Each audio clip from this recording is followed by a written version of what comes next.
Welcome to Ignite Rock's chat, part of the Ignite sessions that we do. This is where we interview the band after the fully plugged in session, and we've just done that, and it was fantastic. Guess who I'm with? It's Matt Long. How you doing, Matt? I'm doing all right. Adam there, how are you? Yeah, good. Yeah. Excellent. That was really good fun. Enjoyed it. Yeah, it was good fun. I'm nice and sweaty. You know, Yeah, well, it adds to the. Just gives the music a bit more of a boost. 100%. 100%. Yeah. That's why you should never play outdoors because of sweat. Oh yes. Yeah, you know, exactly. the water and the electricity doesn't go, does it? I did a winter gig outside. It was like a Christmas fair one time, and it was like the first gig I ever had to do with like fingerless gloves. It was so cold. Wow. And like there was like fake snow that was basically just soap flying around everywhere. I was like, this looks lovely, but God, I couldn't play it. It was fun. Am I going to be okay? Health and safety. Exactly, health and safety. We've done a couple that like straight up should have been cancelled. Oh yeah, it was like Really? deluge of rain. That was on a proper stage. I can't remember where it was, but we was an outdoor stage, and they were like, "Oh, don't worry, we've got coverings for the top of it."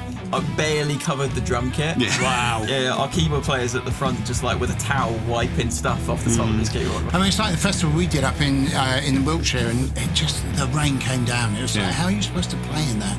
Yeah, it was Crazy. You know, I think there was talk of like maybe we should have maybe not done that gig. But Yeah. it wasn't in our Or at control. least So it's like, bought a raincoat or Yeah. something. oh yeah. Well, it was funny because I remember we were playing that one, and I literally, my hands were so cold. I've got a bit of like bad circulation, so if it's really cold, I was just like, So it was affecting you playing as well? no, straight up. It was like nearly impossible. And think- then, yeah. And then my drummer's wife, she comes up and she's got, bless her, she's got this just nice pair of gloves in her hand. She's like, Adam, would you like some gloves? I'm like, yes. I would love some gloves. Keep the fingers warm. I literally put them on, and suddenly the last song I could play, I had like a full-on like bass Wow. thing in it. I was like, oh, that's amazing. Do you know, it's interesting when we do these work. sessions to see how these things come together, and the fact that I said to you earlier, but that you could spot that connection.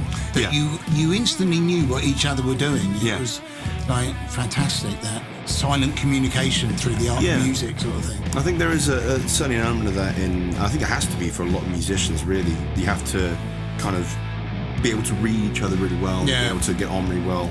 I mean, Adam and I have been best friends since college. And, I was going to ask actually, when did it all come together?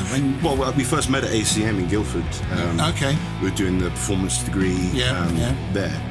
And I think ever since we've met, I think you've been in all of the bands that I've played in. Yeah, I'm like, even if one of them is like a bad rash man. You can't get rid of it. No, we just got on. We just got on so well, and I'm always in awe of his playing, and just really worked well together. So when it came around to putting together this band, because I wanted to do more heavy stuff again, Adam was the first person I thought of. Okay. And with Kev, our drummer, with Kev, we did a gig supporting a band that he was playing in. Okay. About 4 years ago now. Okay.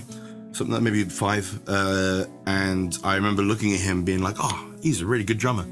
I'd love to be in a band with him someday. Yeah. And now I'm in 2 with him. So I must admit, watching him, he's got a unique style there. Yeah. It's really, I was comparing him to, it used to be a band, it was one of the first bands we had in for a session called Colo. Yes. And I forget the drummer's name. I suffer with a bit of the old brain fog. I wouldn't be able to tell you either. But he's very similar in the way he looks and the way that he plays. You know, he's very sort of flamboyant. And I think he's had like a lot of he's had like people come up to him and say, "Oh wow, you remind me so much of this drummer." Yeah. I think the one that comes up the most is Animal, the Muppet.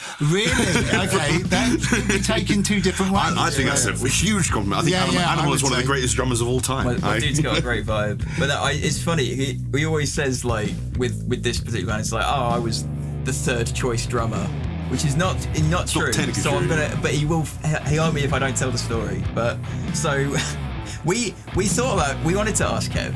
And we didn't think he'd do it. Yeah. We're like, no, Kev's too good, and he's busy. Far too busy. Yeah. He won't. There's no way.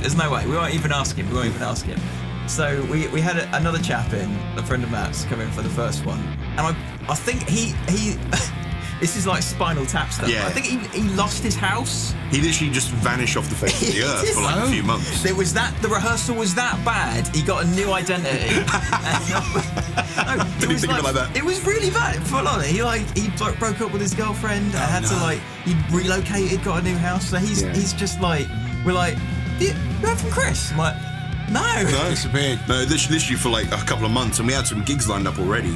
And we're like, what are we gonna do? We can't get hold of Chris. He's just literally just disappeared off the face of the earth. It's so Spinal Tap. Yeah. So like, all right, Chris has disappeared. We've heard one thing. I should clarify, he's okay now. Oh yeah, he's fine. He's fine now. Right. We found him, and he's perfectly fine. He's in witness protection. He's great. You can find him at 221.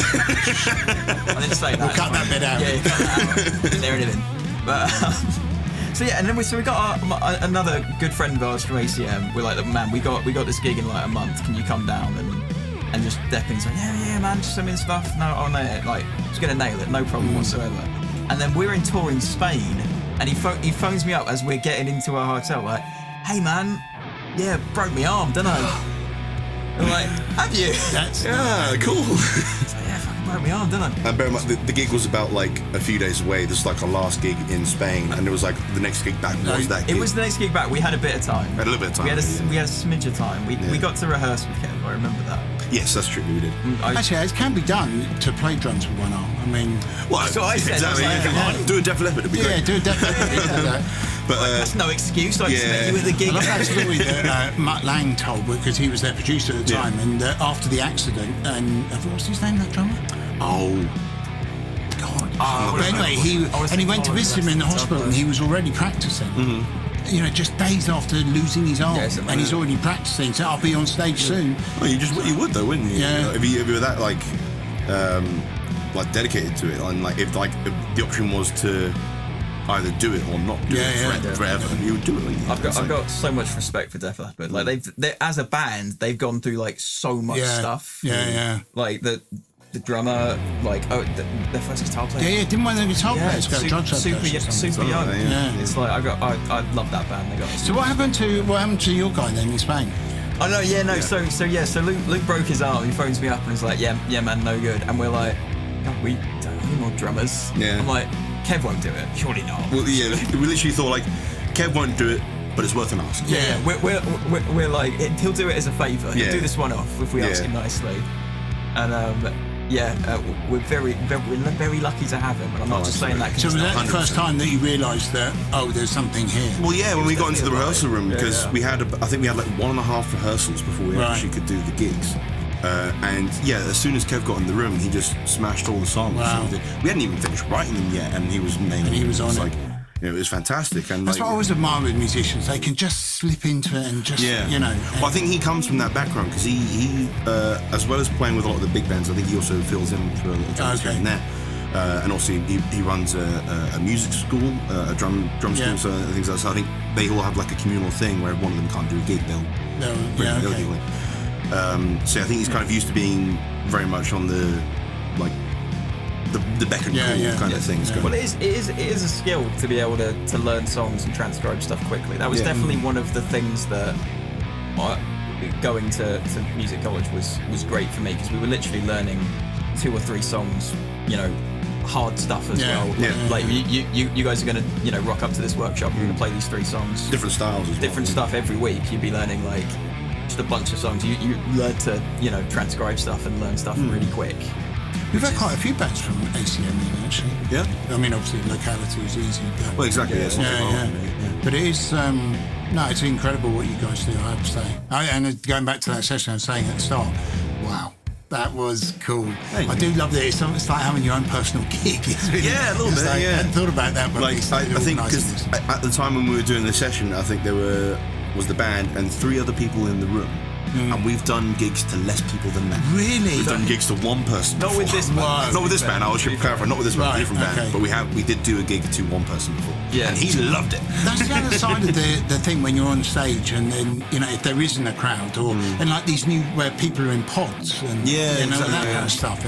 I should clarify, with that gig with 1 person, it was in the middle of a blizzard. The whole Beast from the East. There was a massive blizzard going on. We were there doing another interview at some point.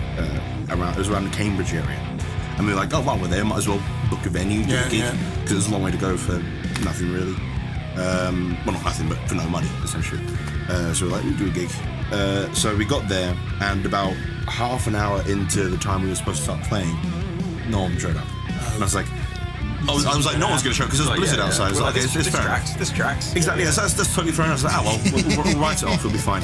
And then just as we were starting to pack up, this guy walked in through the door drenched and covered in snow with a really soggy ticket in his hand. He's like, I made it! And I was like, we are playing a gig to you, my friend. So we're starting a new thing now. It's based on the French TV interview back from the 40s, I think it was, Bernard Thibault. But he always asked his guests the same 5 questions at the end. So we thought we'd try it out, and this would be quite interesting to see what it comes up with. Cool, so the first question is, what was the first album you bought? Oh, the first record you bought? First record. Yeah. It's kind of difficult for me to say because I grew up with my dad. Well, thankfully, I grew up with my dad, and he showed me a lot of music. And I was listening to a lot of blues music. He was listening to a lot of that, and just music in general. I was surrounded by it. But I think I remember the first ones that I bought with my own money. I think I bought 2 at once, so it's technically a tie for first place. One of them was The Darkness, Permission to Land. Okay. And the reason why I bought that, not only because I really like the songs, but it was like the first album I saw that had the parental advisory sticker. Okay. And I was like, got to be worth having. Oh, exactly. I was literally, and there was like a naked lady on the front cover, and I was like, ooh, this is bear in mind, I was like less than 10 at the time. I was like, oh my god, this is cool. I'm not going to tell my mum and dad that I've got this. And it's a great album. Even to this day, I still listen to it. It's like, this is just a great album. But yeah, it was more because it was like scandalous for me to have it at the time. I was really enjoying it. The other one that I got at the same time, this is all bought in a Woolworths, by the way. This is how long ago it was. You guys remember Woolworths? You guys remember that? We used to do that Saturday morning down to Woolworths, see what they got in. Exactly, I think they were doing like a 2 for 10 deal. Okay, so what was the second one? The second one was Daniel Bedingfield's Gotta Get Through This. Okay. Which I will fight anyone who says that's not a great album. It's a really good album. He and his sister, she did some pretty unique stuff as well. Yeah, they had some great stuff. What happened to them? I think Daniel went off to go do like the New Zealand equivalent of The Voice or something like that. And I think he's doing okay now. But yeah, I haven't heard from him in ages. I don't know about Natasha, but he was great. You know, he was like the first like big pop star at the time that I kind of grew up listening to. Because didn't he record that first album in his bedroom or something? Something like that. That was the PR thing, wasn't it? So Adam, come on, what was your first one? Oh, I don't know if mine's better or worse. We'll decide. I got it was the Rasmus Dead Letters. Which is an absolute banger. In the Shadows. That's not even the best song on the album. Exactly. The album's amazing. I got sent a brand new Rasmus track the other day. They're still going? They're so good. They're still going. I was going to go see him before lockdown. I wasn't sure whether to play it yet, but now you've mentioned it, I'm thinking, oh god, no, I have to listen to it a few more times. Right, so the second question was first gig. First gig. Again, it's kind of tricky to say because my dad. I'm going to say this. I think it was my dad. Okay. My dad and his band called the Riotous Brothers. Oh. I believe that was the first gig I actually went to. Okay. And obviously I got him for free. Yes, of course. It's all about who you know. Adam, what about yourself? Iron Maiden, Twickenham. Wow. 2008 on the Somewhere Back in Time tour. Wow. I think the first proper gig I went to was that one. Wow. Who was supporting them with that one? They were supported by, so it was Lauren Harris, who was Steve Harris's daughter. I wonder how she got that gig. Amazing. They were fine. They were pretty good. And then it was Avenged Sevenfold. Oh, wow. Yeah, so that was a big one. That was for a while either. Yeah, it was a big one because I knew their stuff and I thought it was okay. I don't love them as a live band. It's really weird that they have so many like layers and textures and things going on. It's really hard to replicate it live. And then the band on before Maiden were Within Temptation, who I'd never heard, and they blew me away. They were phenomenal. They were actually so good. I'm still a massive fan. Me too. Love it. The music's got a real drive.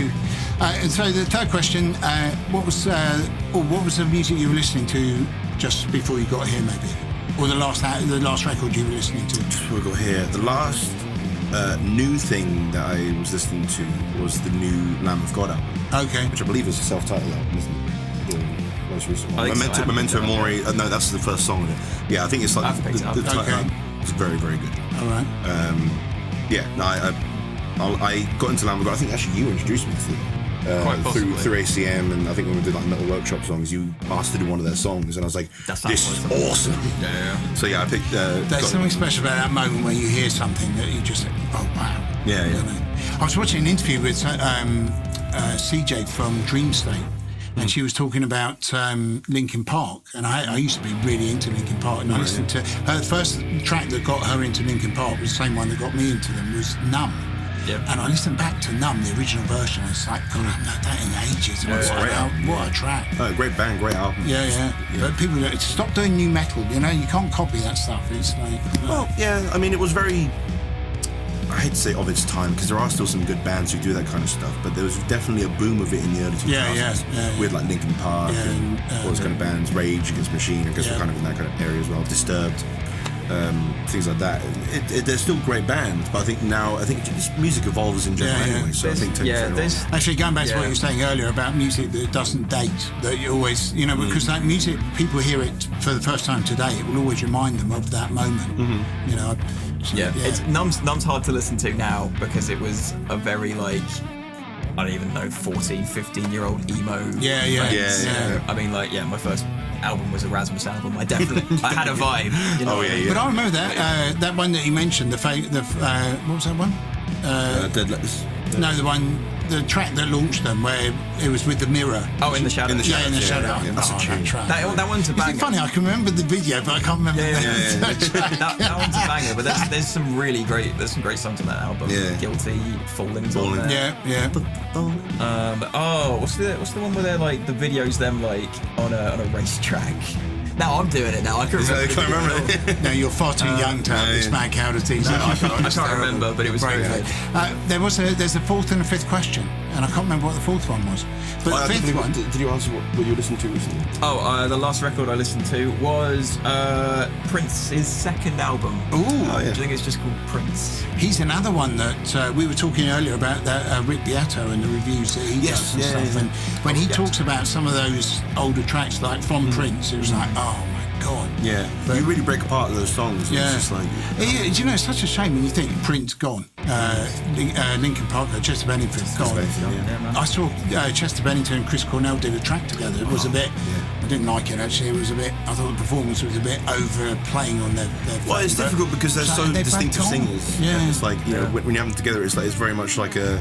It's not fighting for space necessarily, but it's more just like a textural thing. They've both got their very distinctive styles. It's a bit of an ego thing. Yeah, exactly. Well, not necessarily ego, but it's just like texture. Anyway, go mate. So that fourth question was totally escaped me. The fifth one, which was the big one, is okay. If you could tour with anybody, blank canvas, who would you like to go on tour with? Dream Theater. That was an easy one. Yeah, very good one for you. Yeah. Well, my favourite band of all time is Alter Bridge. Okay. Miles Kennedy, Scott Phillips, Brian Marshall. Well, they're coming over. They're coming over next year, I think. I'm going to try and. The Blackstone Cherry are here now. They are actually. I saw a photo of that, and the crowd was fantastic. Yeah. Actually, a proper crowd. Yeah, one of my friends. Yeah, Chris Barris is a friend of mine actually supporting them, and I'd love to go see them live. Actually, I've only heard great things about the live show. I've seen them live. But Alter Bridge, they'll need some support when they come over, so we'll have a word. Give us the ring. Yeah, we'll have a chat. Yeah. You put the word out and everything. But yeah, no, that's one of my favourite bands. Mr. Kennedy. Hi, I love you. If you're listening. It'd be good. That would be funny, actually. I'd love it if you phoned up and said, "Hey, Steve, guess what? You never guess who you're going out to tour with." I'd be like, "Yeah, I'll come and carry a bag." It's just you on the end of the phone doing a Miles Kennedy impression. But anyway, it's been great having you here. Thanks so much. Thank you very much for having me. Anytime you want to come and do some more, just give us a shout. Absolutely, we're already down the road. Yeah, exactly. So. Yeah, let's do it. And I think Nick would enjoy that too. Yeah, it'd be great fun. Because he needs cheering up. You see the camera just shake. Yeah. I'm going to get a rollicking to it. I told you, don't talk to me when I'm behind the camera. Shut up. Yeah, anyway, it was a pleasure being here, man. No, good to meet you both. And give my best when you see Kevin later. We'll do, No problem. Yeah. Anyway, that's it, and we'll have another one soon, hopefully. I can't remember who's coming in, but I wouldn't be able to tell you anyway because I'm under contract not to say anything. And I don't know either. Yeah, they don't know either. They know nothing. Take care.